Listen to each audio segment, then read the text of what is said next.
अस्सलामुअलैकुम दोस्तों, मैं हूँ राव कमर रिजवान और आप देख रहे हैं मेरा यूट्यूब चैनल। मेरी कोई बहन थी और न सहेली, मैं बिल्कुल अकेली थी। इस अकेलेपन ने मुझे अजीब सा बना दिया था, क्योंकि किसी से दिल की बात कहती और ना हंसती बोलती थी। बस सारा दिन चुपचाप रहा करती थी।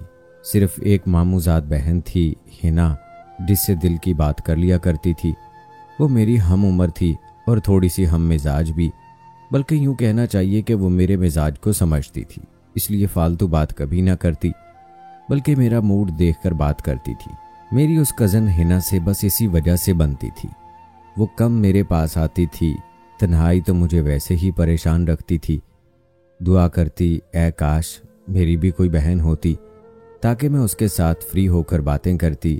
हम साथ स्कूल कॉलेज जाते, साथ शॉपिंग करते, कभी हंसते कभी लड़ते। मगर ये सब मेरी किस्मत में कहाँ था। मैट्रिक में हम जमात एक दो सहेलियां थीं जो स्कूल की हद तक रहीं। जब कॉलेज में दाखिला लिया, उनका साथ भी छूट गया। अब मैं थी और मेरी तन्हाई थी। अम्मी इस बात को महसूस करती थीं। उनका मेरा उम्र का फ़र्क था। वो मेरी माँ तो थीं मगर दोस्त नहीं हो सकती थी। जिंदगी अजीब उदासी में गुजर रही थी कि एक रोज़ हिना का फ़ोन आया, मैं आ रही हूँ, तुमको एक खुशखबरी सुनानी है। मैं सोचने लगी कि जाने क्या खुशखबरी है। इतने में अब्बू आ गए। कहने लगे कि हमने नया मकान किराए पर लिया है जो बहुत अच्छी जगह पर है। तुम्हारे मामू का घर भी करीब है। अब तुम हिना से रोज मिल सकोगी। ये मकान तुम्हारे मामू दिलवा रहे हैं। ये खुशखबरी सुनकर मैं निहाल हो गई। शायद अब्बू को भी एहसास था कि मैं यहाँ बहुत ज़्यादा तन्हाई महसूस करती हूँ। हम जिस नए मकान में शिफ्ट हुए वो बहुत खूबसूरत था। माहौल भी अच्छा था। ये बंगला नुमा छोटे छोटे घर कतार दर कतार बने हुए थे। सब्जा भी था। यहाँ आकर मेरे मूड में कुछ खुशगवार तब्दीली आई और मैं इर्द गिर्द में दिलचस्पी लेने लगी। अब मैं रोज़ बालकनी में खड़ी इधर उधर का जायज़ा लेती रहती थी। हमारे घर के बिल्कुल सामने एक बेहद खूबसूरत लड़की अक्सर नज़र आती थी। वो 2-4 दिन दिखाई देती, फिर गायब हो जाती। जाने उस लड़की में ऐसी क्या कशिश थी कि दिल चाहता था कि मैं उसको देखती रहूं। अब मेरा फारिग वक्त उसके दीदार की हसरत में कटने लगा। कॉलेज से आकर खाना खाती और फिर उसको मेरी निगाहें ढूंढती। कभी वो नज़र आ जाती और कभी कई दिन तक दिखाई ना देती। तब मैं दुआ करती, ऐ काश किसी तरह इससे मेरी दोस्ती हो जाए। वो मेरे पास आने जाने लगे तो हमारा वक्त कितना अच्छा गुजरे। मैंने महसूस किया कि वो मुझसे भी ज़्यादा शर्मीली है। दोस्ती का हाथ बढ़ाना तो दूर, निगाह उठाकर देखने से भी कतराती है। अब मेरा सारा ध्यान हमा वक्त उसकी तरफ रहता। वो पहली लड़की थी जिससे मैं मोहब्बत करने लगी थी। उसको देखे बिना सख्त बेचैन रहती। पता चला कि मोहब्बत का इज़्तिराब और उसकी बेचैनी क्या होती है। ये कोई गलत किस्म की मोहब्बत न थी, बस ये ख्वाहिश हसरत बन गई। ऐ काश ये शर्मीली मेरी बहन होती या फिर मेरी दोस्त होती। ये इरादा कर लिया, अगर कभी गली में आमना सामना हुआ तो रोककर खुद पहल करूंगी, उससे बात करूंगी। एक रोज मैं कॉलेज से घर आ रही थी कि वो पास से गुजरी। चाहने के बावजूद उसे मैं पुकार न सकी और वो भी किन अखियों से देखती चली गई। कुछ दिन और गुजरे। पता चला कि उस लड़की का नाम कमल है और ये अपनी नानी के पास रहती है, जो कहीं और रहती हैं। माँ से मिलने आती है, 2-4 दिन रहकर वापस नानी के घर चली जाती है। वक्त के साथ साथ कुछ बातें खुलती जा रही थीं। मोहल्ले की एक औरत अम्मी के पास आई। उसने बताया कि कमल के अब्बू सौतेले हैं, तभी ये माँ के साथ नहीं रहती बल्कि नानी के घर रहती है और इसकी माँ से मोहल्ले वाले मिलना पसंद नहीं करते। आखिर क्यों? ये बात मैं उससे ना पूछ सकी और ना उसने बताई। अब मैं जुनून की हद तक कमल को चाहने लगी थी। जब हिना आती, मैं कमल का जिक्र लेकर बैठ जाती। तब उसे बड़ी कोफ्त महसूस होती और वो कहती कि मैं तुमसे मिलने आती हूँ और तुम किसी और का जिक्र लेकर बैठ जाती हो। क्या तुम्हारे पास कमल के सिवा कोई और मौजू नहीं है? आखिर ऐसी क्या बात है कि तुम उस पर मर मिटी हो, जबकि तुम ऐसी खुश्क मिजाज लड़की हो कि आज तक किसी को सहेली नहीं बनाया। मैं भी खुद आ जाती हूँ तो बात कर लेती हो, वरना तुम कब मुझे घास डालती थी। मैं उसकी बातें सुनकर चुप हो जाती। कहती तो वो ठीक थी, लेकिन सच कहती हूँ कि खुदा ने कमल में ऐसी कशिश रखी थी कि उसके मुखड़े से नजरें नहीं हटती थी। एक दिन मैंने सोचा कि अब्बू अम्मी तो उनके लोगों के घर जाने से मना करते हैं, फिर कैसे मैं कमल से दोस्ती बढ़ाऊं। जब भी एक ख्याल जहन में आया कि किसी तरह उसकी नानी का पता मालूम करना चाहिए और फिर वहां जाकर कमल से दोस्ती करना चाहिए, क्योंकि वो रहती तो अपनी नानी अम्मा के घर ज्यादा थी। मैंने अपने मामूजाद यानी हिना के भाई जफर का सहारा लिया कि जब लड़की अपने घर से निकले तो मोटरसाइकिल पर उसका पीछा करना और देखना कि ये कहाँ जाती है। उसने वादा किया कि जरूर वो ये राज मालूम कर लेगा। कमल कभी अकेली घर से ना निकलती थी, हमेशा एक मोटी सी औरत उसके साथ आती और साथ ले जाती। लगता था कि ये उसकी नानी की मुलाजमा है, क्योंकि सूरत और होलिये से वो मुलाजमा ही मालूम होती थी। रोज जफर से पूछती, कमल की नानी के घर का पता किया? वो जवाब देता, जल्दबाज मत बनो, सब्र करो, उसको मालूम हुआ तो उसे बुरा लगेगा। मैं जाहिरन उसका पीछा करना नहीं चाहता, बल्कि खुफिया पीछा करूंगा और बहुत एहतियात के साथ, वरना बेइज्जती का खतरा भी तो होगा। मुझे नहीं मालूम जफर जानबूझकर मुझे टाल रहा था या फिर उसको ये बात मुनासिब नहीं लग रही थी। बहरहाल एक दिन उसने मुझे बताया कि इत्तफाक से मैं एक मोहल्ले की तरफ से निकला तो वहां मैंने कमल को देखा। उसके साथ वही मोटी औरत थी जो उसकी निगहबानी पर मुकर्रर है। तो क्या वो उसकी नानी का घर था? तुमने देखा? हाँ, लेकिन वो अच्छी जगह नहीं है, वो शरीफों का मोहल्ला ना था। मैंने लाख पता दरियाफ्त किया, जफर ने ना बताया। कहने लगा वो बहुत दूर है, तुम वहां नहीं जा सकती, कमल से दोस्ती का ख्याल छोड़ दो। जफर को उसका असल घर मालूम हो गया था, लेकिन वो नहीं बताना चाहता था और मैंने यही समझा कि वो मुझे सता रहा है। हमारे मोहल्ले में एक लड़की बुशरा रहती थी जिसका घर कमल की माँ के मकान के बराबर था।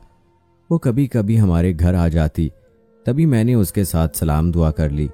अब वो अक्सर आने लगी, मगर मैं दिल से उसको नहीं चाहती थी। महज इस वजह से दोस्ती की थी कि वो कमल की हमसाया थी। मैं बुशरा से कुरेद कुरेद कर पूछती कि कमल कब माँ के घर आई, कब तक रही, वो मुस्तकिल क्यों नहीं रहती।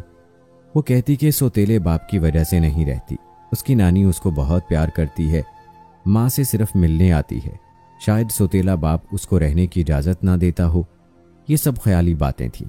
असल हकीकत क्या थी, इस पर पर्दा पड़ा हुआ था। एक रोज़ जफर आया तो मैं उससे बातें करने लगी। हम बालकनी में खड़े थे कि अचानक मेरी नज़र सामने वाले मकान की खिड़की पर पड़ी। वहाँ कमल खड़ी थी। जफर ने भी उसे देखा और काफ़ी देर तक निगाह उस पर लगाए रखी। मैं समझ गई कि वो गहरी निगाह से उसे देख रहा है। मैंने अपनी नज़रें नीची रखी, नहीं चाहती थी कि जफर ये समझ ले कि मैं अब भी कमल में गहरी दिलचस्पी रखती हूँ। जब जफर ने नज़रें ना हटाई तो मुझे कहना पड़ा, मालूम नहीं आज इतनी देर कैसे खिड़की में खड़ी है, वरना ये किसी लड़के को देख ले तो फौरन अंदर चली जाती है। हाँ, तुम ठीक कह रही हो, जफर ने जवाब दिया। ये मेरी दोस्त है इसलिए खड़ी है। इस जुमले पर मुझको हरगिज यकीन नहीं आया। ऐसा कैसे हो सकता है? मैंने सवाल किया। वो तो किसी से बात नहीं करती। मुझसे उसने बात की है और मैंने तुम्हारी खातिर बड़ी मुश्किल से इस तक रसाई हासिल की थी, लेकिन तुम पर वाजे करना चाहता हूं कि तुम्हारी और इसकी दोस्ती ठीक नहीं। मुझे अपने कज़न की ये बात बहुत बुरी लगी कि ये खुद को क्या समझ रहा है।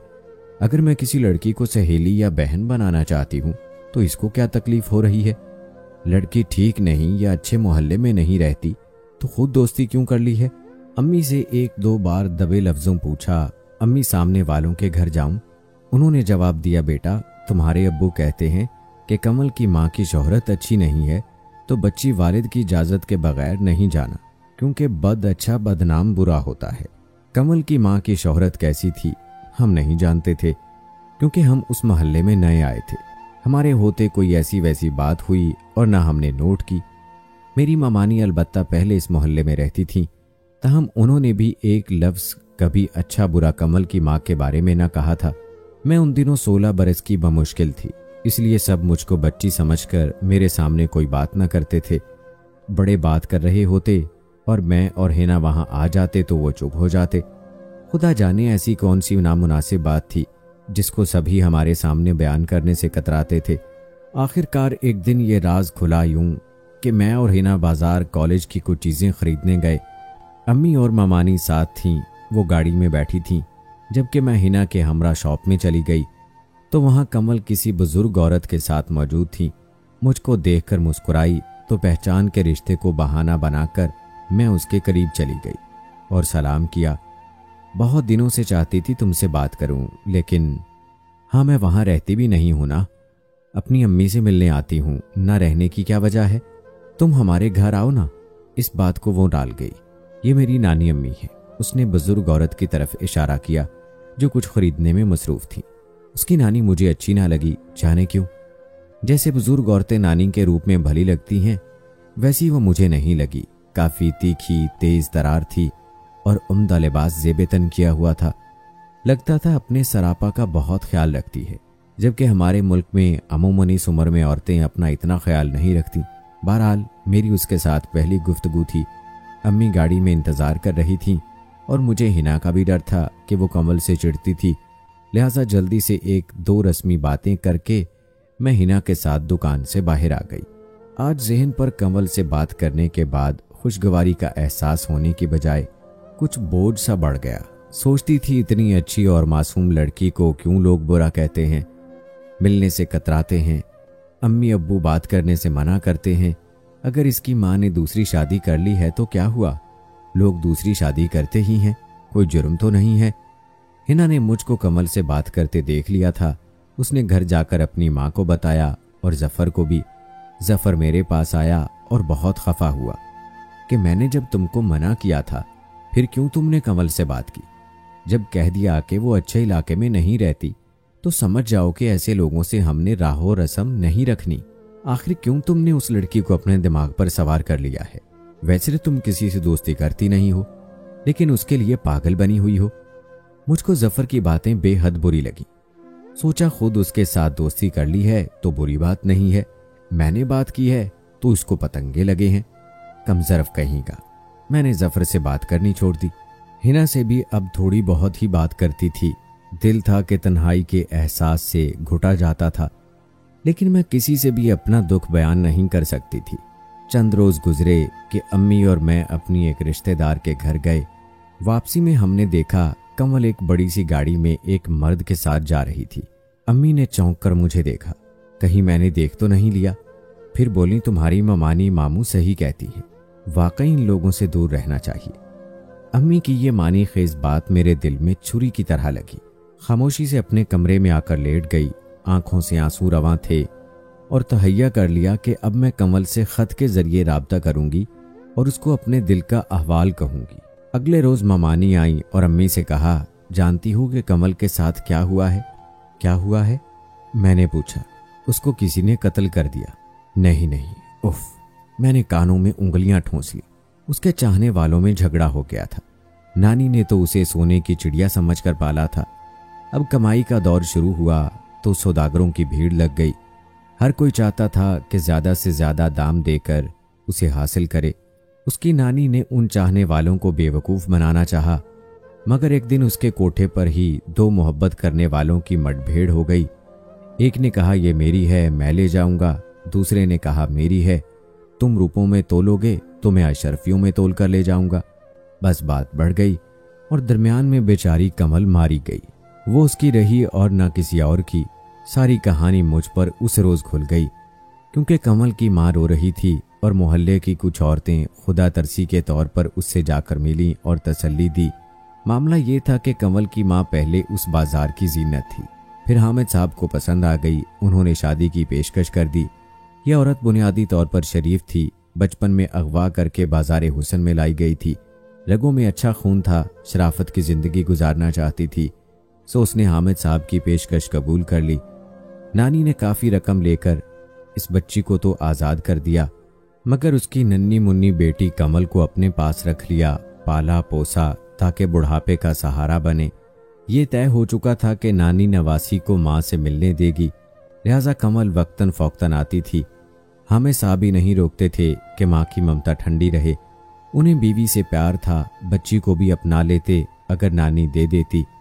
मोहल्ले वालों को इल्म था कि हामिद की बीवी का ताल्लुक पहले इस बाजार से था, तभी सब मिलने से कतराते थे। हालांकि ये औरत निहायत शरीफाना तरीके से जिंदगी गुजार रही थी। अब पता चला कि अम्मी अब्बू मुझे कमल से क्यों मिलने ना देते थे और क्यों उसकी माँ के घर जाने से मना करते थे। बहरहाल उस लड़की के जान से जाने का भयानक वाकया आज तक नहीं भूली, जो मेरे आसाब पर सवार हो गई थी। शायद इसलिए कि वो बहुत मासूम सूरत और सादा सी थी। उसके चेहरे से पाकीज़गी झलकती थी। शायद खुदा को यही मंजूर था कि ऐसी फरिश्ता सूरत और पाकीज़ा मूरत इस गुनाहों की दलदल में न फंसे, तभी अपने पास इतनी जल्द बुला लिया। लेकिन अफसोस होता है कि हमारे मुआशरे में कैसे कैसे भयानक वाक़यात जन्म लेते हैं। ये सब कुछ जो हुआ, इसकी जिम्मेदार और गुनाहगार तो दूसरे लोग हैं, मगर सज़ा कमल को क्यों मिली? जो लोग लड़कियों को ऐसे हुस्न के बाजार तक ले जाते हैं, क्या उनके घर में बहन बेटियां नहीं होती? माना कि लड़कियां भी गलती करती हैं, लेकिन जालिम भेड़िए जुल्म भी करते हैं। न सिर्फ मर्दों ने बल्कि ख़वातीन ने मिलकर अपनी सोसाइटी को संवारना है। दोनों बुराई से तौबा करें, अपने लाइफ पार्टनर के साथ अच्छी ज़िंदगी गुजारें, एक दूसरे का ख्याल रखें, तो ये नौबत ही नहीं आएगी। क्या ख्याल है दोस्तों? आप क्या कहते हैं इस बारे में? कमेंट बॉक्स में ज़रूर बताएं। मिलते हैं अगली वीडियो में, तब तक के लिए अल्लाह हाफिज़।